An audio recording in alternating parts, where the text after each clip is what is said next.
YouTube, what is up, man? If you are new, please don't forget to subscribe. It is your boy Benji, and we are back balling.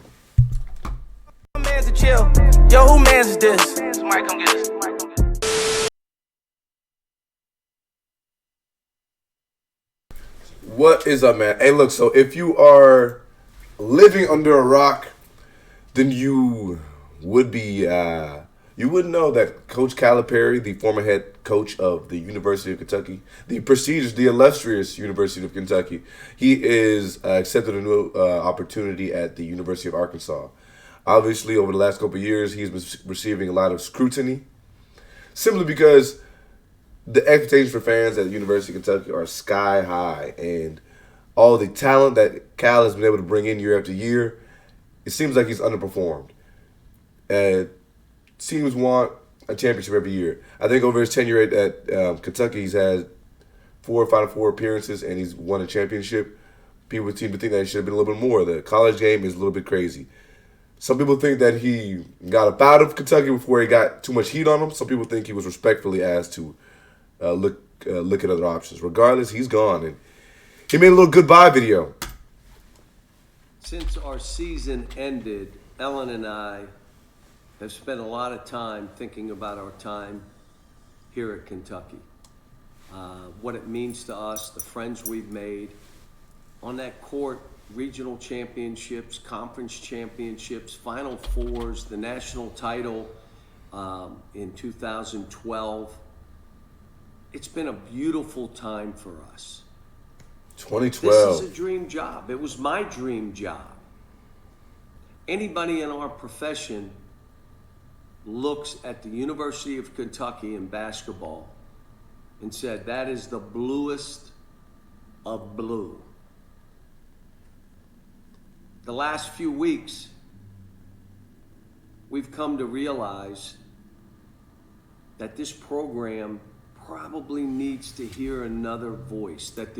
Hey, so there we go. Like I was just saying, I feel like he was gracefully ushered out. Like, maybe you should just start considering a couple other opportunities, because like you mentioned here, over the last couple of weeks, we came to this conclusion. So obviously he had no thoughts about trying to leave Kentucky and going to Arkansas any other time. The university as a whole has to have another voice giving guidance about this program that they hear. And the fans need to hear another voice.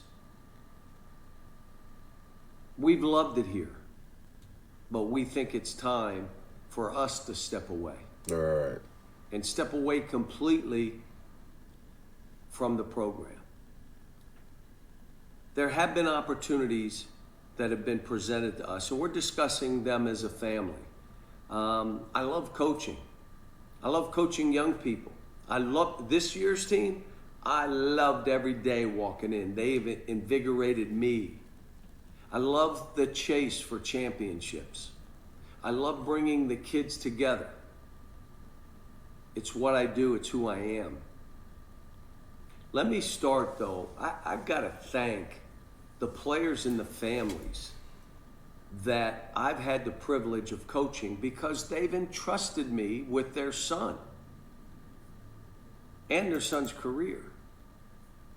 What they've done in the classroom, they gave all of us, and I think they all know that, success we've had. All the people, fans, the BBN, all that you've done to build this program. All right, so from there on forwards, he just thanks the fans and everybody like that. Anyways, so Calipari's headed to Arkansas. I think that this is ushers in a new direction for the University of Kentucky, as they have been a basketball-rich history school. And a piece of that history is the new coach heading in, Mark Pope. Mark Pope is the former coach at BYU, who had a solid record at BYU, won 110-52. Last season, BYU went to the Big 12, so he was able to kind of make some pivotal moves for BYU. He doesn't have a tournament win, but obviously, as we've been able to watch BYU, they've had an exciting offense, shooter-centric, wide open. What's important, though, is that like I said, as a piece of history, Mark Pope is a former UK basketball player, right? Being a kid from outside Kentucky means everything to me. It was just a fantastic experience. I don't know that I've lost in this building very much. Feel like a legend today. Let me off the bench. I know I can play. Recovers nicely. The reverse from the big guy. Something to say. The Pope is Shepard. The great look to Pope. Lob. Oh, super basketball, and they love it in Rum. The blue and white love it. Leaves it for Pope. Oh, boy, he's unselfish. Look at that bench. Look at the smiles. Look at the thrill. Look at the leading. The break. And Pope will finish the break. Gets the basket and the foul, too. Pope with a big play. It's nice to see the big man in transition like that. And of course, Mark Pope is part of the team that won the national championship for the University of Kentucky. So, big time hoops obviously coming from Mark Pope. And we've got plenty of fans who are, for lack of words, excited to see Mark Pope. He has following, as you can see, he had 12,000 followers on Thursday night, and now he has surpassed 48,000. And in contrast, why is that important? Just to speak to the type of history and pressure that is on University of Kentucky. Dan Hurley just won the championship, and he's not at 48K yet. So, interestingly enough, that just goes to show you the world he's jumped back into this year. As the University of Kentucky. So I think that this ushers in a bunch of pressure for him, obviously. And I think that this changes things, though, completely in regards to the life of the Kentucky basketball. Because Dan Hurley was even offered the opportunity, and he said, absolutely not. I am at the best school in the country, which I think makes sense. He's the head coach at University of Connecticut. They just won back-to-back. He's like, I'm not leaving. I want to progress this university, and I want to continue to get opportunities. Billy Donovan, the head of the coach of the Chicago Bulls, was offered the job, and he declined.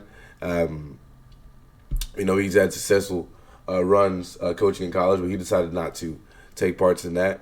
And I think that it's important to see, because like I said, what's going to change things, I think, is going to be the recent culture that we've seen in the University of Kentucky, all the one and dones. I think that will change. Now, it's important. We got some input from some of the players, like Marcus Teague, who is a University of Kentucky guard. Sorry. What you think?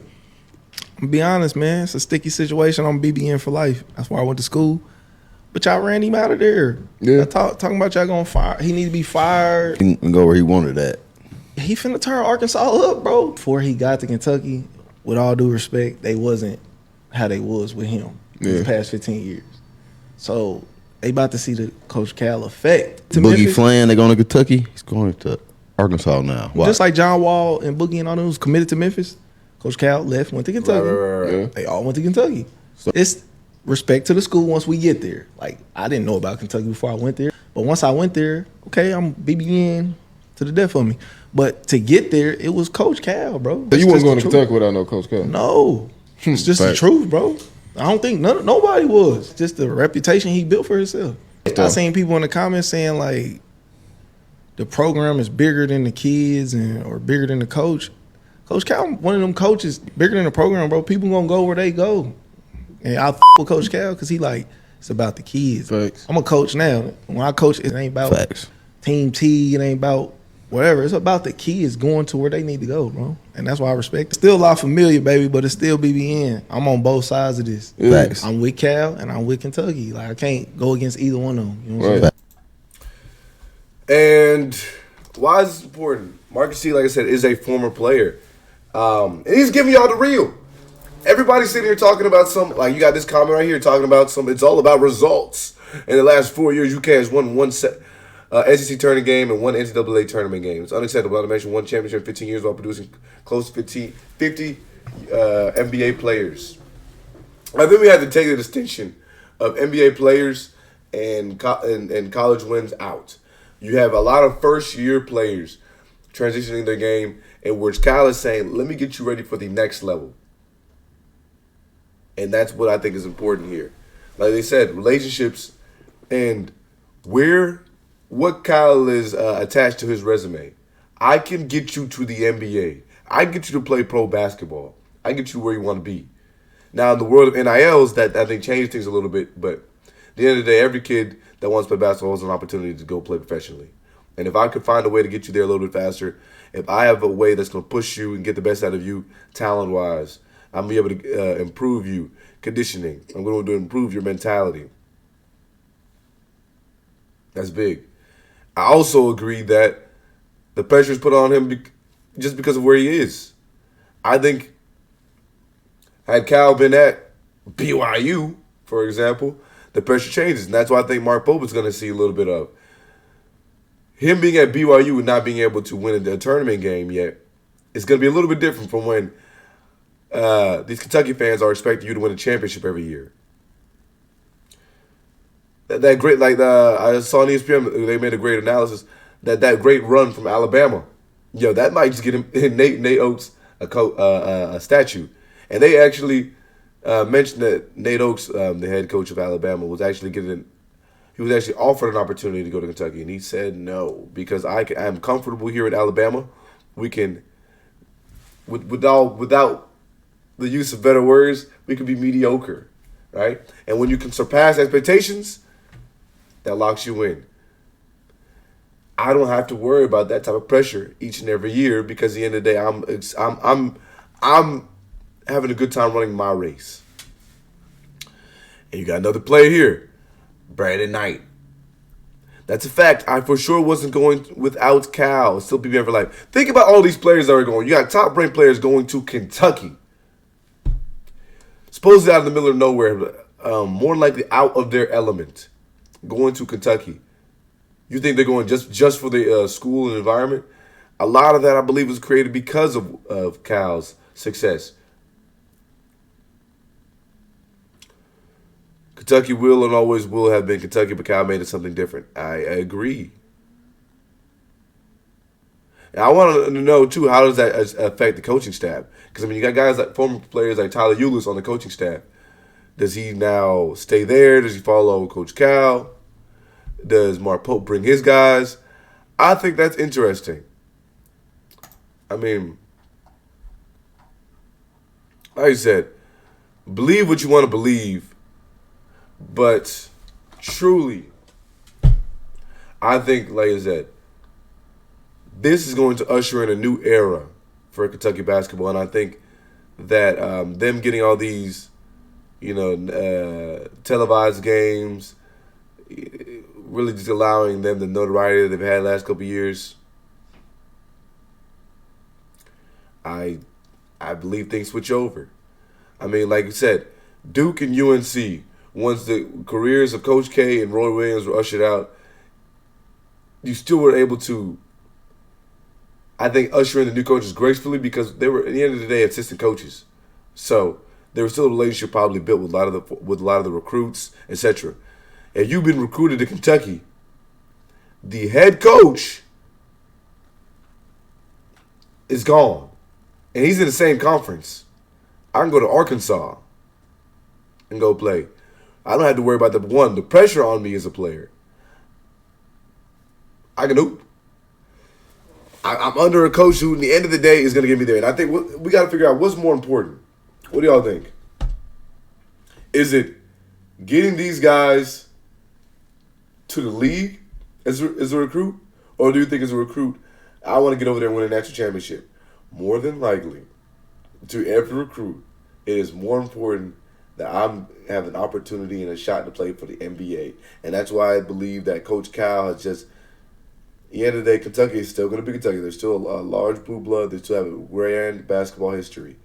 But I think a lot of that has been amplified in the modern era simply because of the success that Coach Cal has had when it comes to getting guys prepared for the draft and getting guys into the lottery. The track record behind that. Now, obviously, with talent, the opportunity is still always going to present itself. But Cal has had a flawless record when it gets there.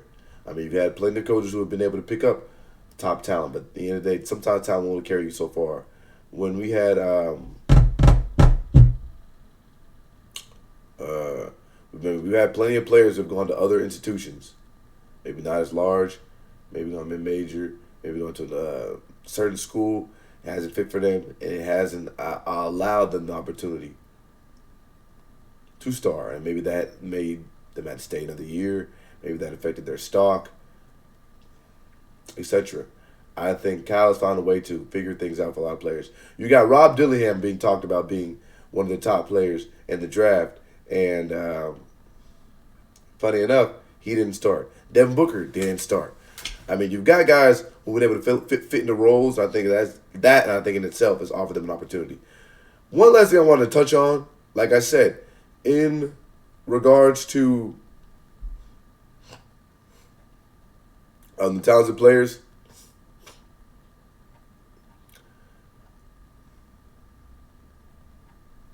Let me show you what I was talking about. Reed Shepherd.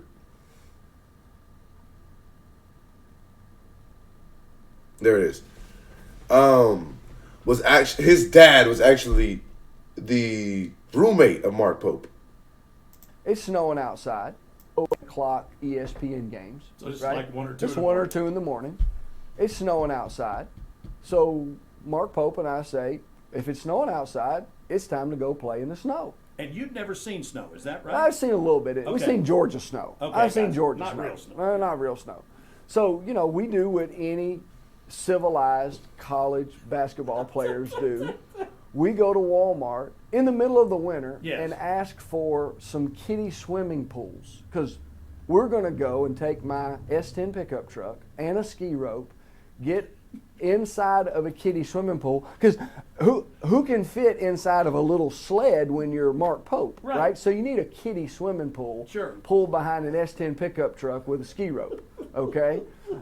Makes complete sense. Yes. Till we realized it's the middle of winter and they're really not selling kiddie swimming pools at Walmart in the middle of the winter. So we get all of our supplies together and we go out and we're having fun, enjoying the snow. Enjoying the snow.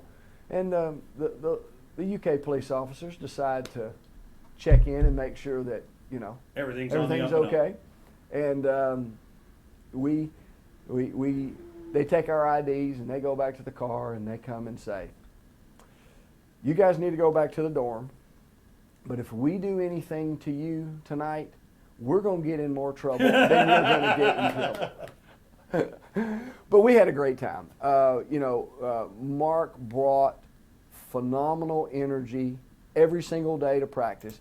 But yeah, y'all think Reed is coming back? Because I don't think that matters. A lot of people think, oh yeah, this guy's cool with his dad.